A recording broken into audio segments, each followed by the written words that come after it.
ನೀವು ಪೂಜೆ ಮಾಡೋದು ಅಂದಿದ್ದಕ್ಕೆ ನೆನಪಾಯಿತು. ನಾನು ಇತ್ತೀಚೆಗೆ ಹಾವೇರಿಯಲ್ಲಿ ಅನಿಸುತ್ತೆ ಒಬ್ಬ ಹಿರಿಯರು ನನ್ನ ಜೊತೆಗಿದ್ದರು. ಅಲ್ಲಿ ಬಂದಂಥ ಯುವಕನೊಬ್ಬನನ್ನು ಕೇಳಿದ್ರು ಅವರು, ಭಗವದ್ಗೀತೆ ಓದ್ತೀಯೇನಪ್ಪ ಅಂತ. ಮನೇಲಿದೆ, ಓದಿಲ್ಲ ಅಂದ. ಯಾಕೆ ಅಂತ ಕೇಳಿದಕ್ಕೆ, ಇಲ್ಲ ನಾವು ನಾನ್ ವೆಜ್ ತಿಂತೀವಿ, ಅದನ್ನು ಮುಟ್ಟೋದಕ್ಕೆ ನನಗೊಂಥರ ಅನಿಸುತ್ತೆ ಅಂತ. ಆ್ಯಕ್ಚುಲಿ ಆ ಹುಡುಗ ಹೇಳಿದ್ದು. ಇವ್ರು ನಕ್ಕರು. ವ್ರತ ನಿಯಮಗಳ ಪಾಲನೆ ಆಗಬೇಕಾ ಭಗವದ್ಗೀತೆ ಓದೋದಕ್ಕೆ? ನೋಡಿ, ಇದು ಅವರವರ ವೈಯಕ್ತಿಕ ನಿಷ್ಠೆ ಆಯಿತಾ. ಕೆಲವರು ಈ ಥರ ವಿಧಿಗಳನ್ನು ಪೂರ್ವ ವಿಧಿ ಪಶ್ಚಾತ್ ವಿಧಿ ಅಂತ ಹೇಳ್ತೀವಿ. ಯಾವುದೇ ಒಂದು ಗ್ರಂಥದ ಪಾರಾಯಣ ಮಾಡುವಾಗ ಅದು ಪೂರ್ವದಲ್ಲಿ ಸ್ನಾನ ಗಿನ ಮಾಡಿಕೊಂಡು ಮಡಿಯಾಗಿ ಕೂತ್ಕೊಂಡು ಇಂಥ ದಿಕ್ಕಲ್ಲಿ ಕೂತ್ಕೊಂಡು ಅದಕ್ಕೊಂದು ಆರತಿ ಎತ್ಬಿಟ್ಟು ಶುರು ಮಾಡ್ತಾರೆ. ಆಮೇಲೂ ಮುಚ್ಚಿಟ್ಬಿಟ್ಟು ಅದಕ್ಕೆ ಹೂ ಅಕ್ಷತೆ ಹಾಕ್ತಾರೆ. ವಿಧಿಪೂರ್ವಕವಾಗಿ ಮಾಡುವಂಥದ್ದು ಉಂಟು. ಆದರೆ ನಾನು ಯಾವಾಗಲೂ ನನ್ನ ಇದರಲ್ಲಿ ಹಂಗೂ ಮಾಡ್ತೀನಿ. ನಾನು ಬ್ಯಾಗಲ್ಲಿ ಇಟ್ಕೊಂಡಿರ್ತೀನಿ. ನಾನು ಕಾರಲ್ಲಿ ಇಟ್ಕೊಂಡಿರ್ತೀನಪ್ಪ. 40 ನಿಮಿಷ ಬೇಕು ಮನೆಯಿಂದ ಆಫೀಸಿಗೆ ಬರೋದಕ್ಕೆ. 4 ಅಧ್ಯಾಯ ಓದ್ತೀನಿ, ಆಮೇಲೆ ಕಾರಲ್ಲೇ ಇಟ್ಟಿರುತ್ತೆ. ಹೌದು, ನನ್ನ ಮನ್ಸಿಗೆ ನಾನು ಸ್ವತಃ ಹೇಳ್ತಾ ಇದ್ದೀನಿ. ನನ್ನ ಮನ್ಸಿಗೆ ಅಂತಲ್ಲ, ಆದರೆ ನಾನು ಸುಮ್ಮನೆ ಭಗವದ್ಗೀತೆ ಕೃಷ್ಣ ನಂಗೆ ಏನು ಹೇಳ್ತೀಯ ನೋಡೋಣ ಅಂತ ಸುಮ್ಮನೆ ಹಿಂಗೆ ಯಾವುದೋ ತೆಗಿತೀನಿ. ಯಾವುದೋ ಒಂದು ವಾಕ್ಯ, ಏಕೆಂದರೆ ಇದು ಇರೋದೆಲ್ಲ ಮನಸ್ಸಿನ ನಿಗ್ರಹದ ಬಗ್ಗೆ. ಇದೊಂಥರ ಟೆಕ್ಸ್ಟ್ ಆಫ್ ಸೈಕಾಲಜಿ ಅಂತ ಹೇಳ್ಬೋದು. ಅಲ್ಲಿ ಯಾವುದೋ ಒಂದು ಕರೆಕ್ಟಾಗಿ ಅನ್ಸುತ್ತೆ, ಹೌದಲ್ವಾ? ನಾವು ಅಲ್ಲಿ ದೋಷ ನೋಡೋ ಬದಲು ಇಲ್ಲಿ ನೋಡಬೇಕು. ಆಚೆ ಜಗತ್ತು ಹಿಂಗೆ ಇರುತ್ತೆ. ಆದರೆ ಅದನ್ನು ನಾನು ಈಗ ಎಲ್ಲ ಕಡೆ ಕೊರೋನಾ ಇತ್ತು, ಕೋವಿಡ್ ಇತ್ತು, ಆದರೆ ನನಗೆ ಇಮ್ಯುನಿಟಿ ಇದೆಯಾ? ಇಮ್ಯುನಿಟಿ ಬೆಳೆಸ್ಕೊಳ್ಬೇಕಲ್ವಾ? ವಿಧಿಪೂರ್ವಕವಾಗಿ ಅಧ್ಯಯನ ಮಾಡೋದು ಉಂಟು, ಇಲ್ಲ ಅಂತಲ್ಲ.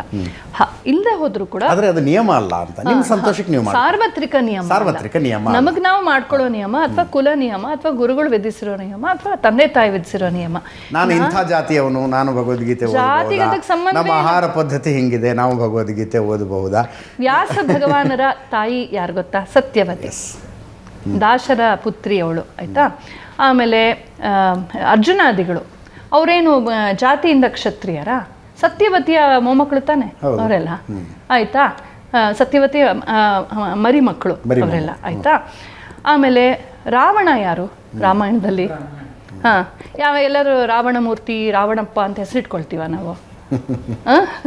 ಕೋದಂಡ ರಾವಣ ದೇವಸ್ಥಾನ ಎಲ್ಲ ಇದೆಯಾ ನಮ್ಮಲ್ಲಿ? ಯಾತಕ್ಕೆ ರಾಮನ ಪೂಜೆ ಮಾಡ್ತಾರೆ? ನಾವು ಅಲ್ಲಿ ಗುಣವನ್ನ ಪೂಜೆ ಮಾಡ್ತಾ ಇದ್ದೀವಿ. ಅವನು ಸರ್ವವೇದ ವಿಧವನು, ಪುಲಸ್ತ್ಯ ಮಹರ್ಷಿಗಳ ಮೊಮ್ಮಗ, ವಿಶ್ರಮ ಮಹರ್ಷಿಯ ಮಗ ರಾವಣ, ಬ್ರಾಹ್ಮಣ. ಯಾರು ಪೂಜೆ ಮಾಡ್ತೀವಿ ರಾವಣನ? ಯಾಕೆಂದ್ರೆ ಅವ್ನು ಮಾಡಿದ್ದೆಲ್ಲ ತಪ್ಪು. ಹಾಗಾಗಿ ನಾವು ಗುಣಾಹ ಪೂಜಾ ಸ್ಥಾನಂ ನಚ ಗುಣಿಷು ನಚಲಿಂಗಂ ನಚವಯಃ ಅಂತ ಒಂದು ಮಾತಿದೆ. ಗುಣಾಹ ಪೂಜಾ ಸ್ಥಾನಂ, ಲಿಂಗವಾಗಲಿ ವರ್ಣವಾಗಲಿ ವಯಸ್ಸು ಕೂಡ ಅಲ್ಲ ಅಂತ.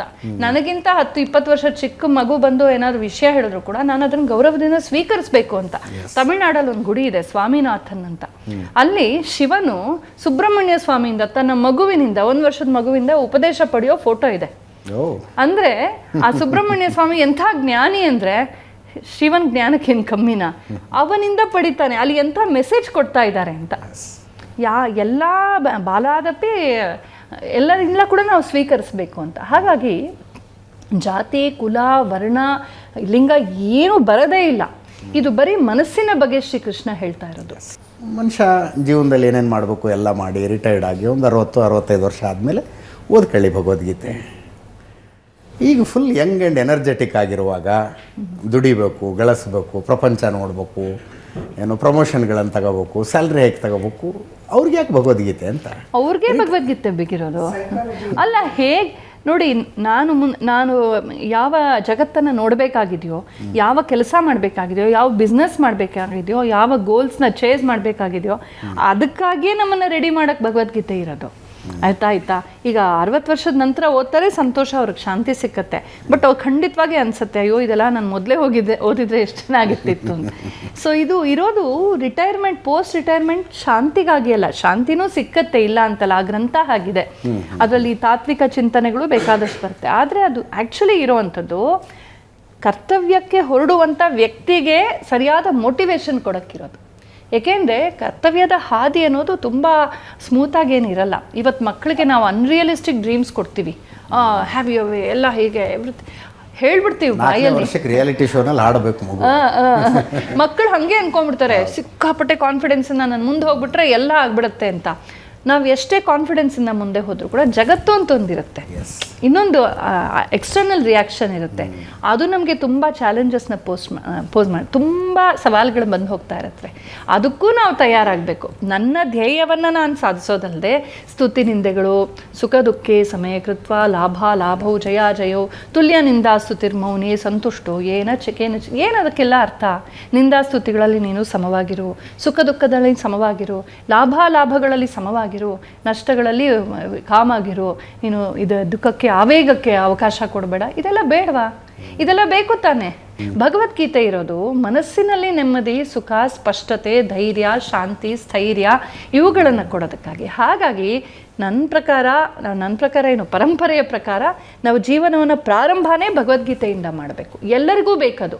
ಯಾರು ಭಗವದ್ಗೀತೆ ಓದ್ತಾರೋ, ಯಾರು ಎಲ್ಲ ಬೇಡಪ್ಪ, ಒಂದು 4 ಶ್ಲೋಕ ಹೇಳ್ಕೊಡಿ ಸಾಕು. ಉದ್ಧರೇದ್ ಆತ್ಮನಂ ಅವಸಾದಯೇತ್ ಆತ್ಮನ್ನೇವ ಆತ್ಮೈವ ಹ್ಯಾತ್ಮನೋರಿ ಬಂಧು ಆತ್ಮೈವ ರಿಪುರಾತ್ಮನ.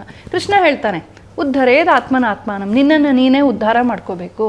ಇವಾಗೆಲ್ಲ ಮಾರ್ಕೆಟಿಂಗ್ ಗುರುಗಳಿದಾರಲ್ಲ, ನಮ್ಮ ಹತ್ರ ಬಂದ್ಬಿಡಿ ಎಲ್ಲ ಮಾಡ್ಬಿಡ್ತೀವಿ, ಅದೆಲ್ಲ ಏನು ನಾಟಕ ಇಲ್ಲ ಕೃಷ್ಣನ ಹತ್ರ. ಉದ್ಧರೇದ್ ಆತ್ಮಾನಂ, ನಿನ್ನ ನೀನೇ ಉದ್ಧಾರ ಮಾಡ್ಕೋಬೇಕು. ನ ಆತ್ಮಾನಂ ಅವಸಾದಯೇತ್. ಆತ್ಮಾವಸಾದ ಅಂದರೆ ಕೀಳರಿಮೆ ಸಲ್ಲದು. ಬೇಕಾ ಬೇಡವಾ ಇವತ್ತು ಮಕ್ಕಳಿಗಿದು? ಆತ್ಮೈವ ಹ್ಯಾತ್ಮನೋ ಬಂಧು, ನಿನಗೆ ನೀನೇ ಫ್ರೆಂಡ್. ಸ್ಟಿಫನ್ ಕೋವಿ ಏನೇನು ಹೇಳ್ತಾ ಬಂದ್ರು, ಅದನ್ನ ಇಂಗ್ಲೀಷಲ್ಲಿ ಹೇಳಿದ್ರು. ನಮಗೆ ಕಲೋನಿಯಲ್ ಹ್ಯಾಂಗ್ ಓವರು ಇಂಗ್ಲೀಷಲ್ಲಿ ಹೇಳಿದ್ರೆ ವಾವ್ ಅನ್ಸುತ್ತೆ. ಅದೇ ಸಂಸ್ಕೃತದಲ್ಲಿ ಹೇಳೋ ಮತ ಅಂತೆಲ್ಲ ಶುರು ಮಾಡಿಬಿಡ್ತೀವಿ. ನಮ್ಮ ಪ್ರಾಬ್ಲಮ್ ಅದು. ಅಚ್ಚ ಕನ್ನಡದಲ್ಲಿ ಹೇಳಿದ್ರೆ ಹಳೆ ಕಾಲದ್ದು, ಸಂಸ್ಕೃತದಲ್ಲಿ ಹೇಳಿಬಿಟ್ರೆ ಕಮ್ಯೂನಲ್ಲು. ಅದು ಯಾರೋ ಆಚೆನವ್ರು ಬಂದ್ರಲ್ಲ, ಕಳ್ಳರು ನಮ್ಮನ್ನೆಲ್ಲ ಹೊಡೆದು ಬಡ್ದು ನಮ್ಗೆ ಹಾಳು ಮಾಡಿ ಹೋದ್ರಲ್ಲ, ಅವ್ರ ಭಾಷೆನಲ್ಲಿ ಇಂಗ್ಲೀಷ್ನಲ್ಲಿ ಹೇಳಿಬಿಟ್ರೆ ಮಾತ್ರ ವಾವ್ ಅಂತ ಹೇಳ್ತೀವಿ. ಈ ಒಂದು ಮೈಂಡ್ ಸೆಟ್ಟಿಂದ ಆಚೆ ಬರಬೇಕು. ಭಗವದ್ಗೀತೆ ಆ ಕಾಲಕ್ಕೆ ಎಷ್ಟು ಪ್ರಸ್ತುತವೋ ಇವತ್ತಿಗೂ ಅಷ್ಟೇ ಪ್ರಸ್ತುತ, ಅದಕ್ಕಿಂತ ಜಾಸ್ತಿ ಅಂತೀನಿ ನಾನು, ಹೆಚ್ಚು ಪ್ರಸ್ತುತ. ಅದನ್ನು ಮರ್ತಿದ್ದಕ್ಕೆ ನಾವು ಹಿಂಗಾಗಿದ್ದೀವಿ. ಅದನ್ನು ಮರ್ತಿದ್ರೆ ಬಹುಶಃ ನೋಡಿ 6.5 ಲಕ್ಷಕ್ಕಿಂತ ಜಾಸ್ತಿ ಜನ ಪ್ರಾಣ ಕೊಟ್ಟಿದ್ದಾರೆ ನಮ್ಮ ಸ್ವಾತಂತ್ರ್ಯ ಸಂಗ್ರಾಮಕ್ಕಾಗಿ. ಅವ್ರು ಯಾರ ಹೆಸರು ಹಾಕಿಲ್ಲ ಅಂತ ಇಟ್ಕೊಳ್ಳಿ, ನಮಗೆ ಗೊತ್ತಿಲ್ಲ ಸರಿಯಾಗಿ, ಬಟ್ ಅಷ್ಟು ಜನ ಆಗೇ ಹೋಗಿದ್ದಾರೆ. ಹೇಗೆ ಪ್ರಾಣ ಕೊಟ್ಟರು? ಮೇ ರಹು ಯಾ ನಾ ರಹು ಭಾರತೀಯ ರಹನಾ ಚಾಹಿಯೆ. ನನ್ನ ಜೀವನದ ಸ್ಪ್ಯಾನ್ ಚಿಕ್ಕದಪ್ಪ, ಇವತ್ತಿರ್ತೀವಿ ನಾಳೆ ಇರಲ್ಲ. ಸೊ ನನ್ನದು ಮುಖ್ಯ ಅಲ್ಲ, ಒಂದು ದೊಡ್ಡ ಸಮಷ್ಟಿ ಹಿತದ ದೃಷ್ಟಿಯಲ್ಲಿ ನಾನು ಅರ್ಪಿತವಾಗಬೇಕು ಅಂತ ಪ್ರಾಣ ಕೊಟ್ಟರು. ಇವತ್ತು ಸ್ವಂತ ಹೆತ್ತ ತಂದೆ ತಾಯಿನ ನೋಡ್ಕೊಳ್ಳೋಕ್ಕೆ ಯೋಗ್ಯತೆ ಇಲ್ಲ ಜನರಿಗೆ, ಹೆಂಡತಿ ಜೊತೆ ಬದುಕೋ ಯೋಗ್ಯತೆ ಇಲ್ಲ. ಮಕ್ಕಳನ್ನ ಹುಟ್ಟಿಸ್ಬಿಟ್ಟು ಕ್ರೀಚರ್ ಇಟ್ಬಿಟ್ಟು ಇವ್ರು ಮಾಲ್ ತಿರುಗ್ತಾ ಇರ್ತಾರೆ. ಎಲ್ಲ ಕರ್ತವ್ಯಗಳಿಂದ ಚ್ಯುತವಾಗ್ತಿರ್ತಾರೆ. ಸಡನ್ನಾಗಿ ಬರ್ತಾರೆ. ಈಗ ನಾನು ಆಪ್ತ ಸಲಹೆ ಎಲ್ಲ ಮಾಡುವಾಗ ಬರೋರು, ಅಯ್ಯೋ ನನ್ನ ಮಗು ತುಂಬ ಚೆನ್ನಾಗಿರ್ತಿತ್ತು, ಈಗ 14 ವರ್ಷ ಆದ ತಕ್ಷಣ ಈಗ ಟೋಟ್ಲಿ ನನ್ನ ಮಾತೇ ಕೇಳೋದಿಲ್ಲ ಅಂತ.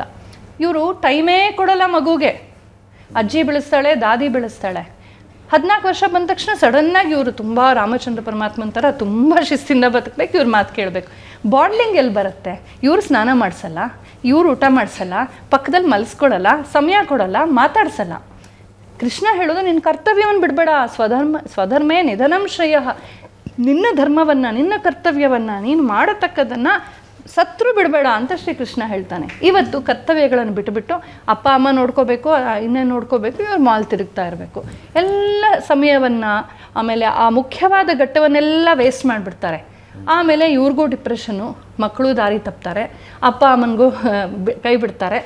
ಯಾವುದನ್ನು ಬೇಕಾದಷ್ಟು ಹಣ ಸಿಗ್ತಾ, my liberty, my freedom, my money, my dream car, my ಬಂಗ್ಲಾ ಎಲ್ಲ ಆಯಿತಾ, ಆದರೆ ಮೈ ನೆಮ್ಮದಿ ಇಲ್ಲ.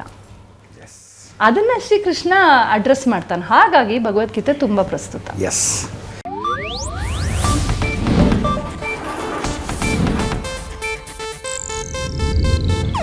ಇದು ಏಷ್ಯಾನೆಟ್ ನ್ಯೂಸ್ ನೆಟ್ವರ್ಕ್ ಪ್ರಸ್ತುತಿ.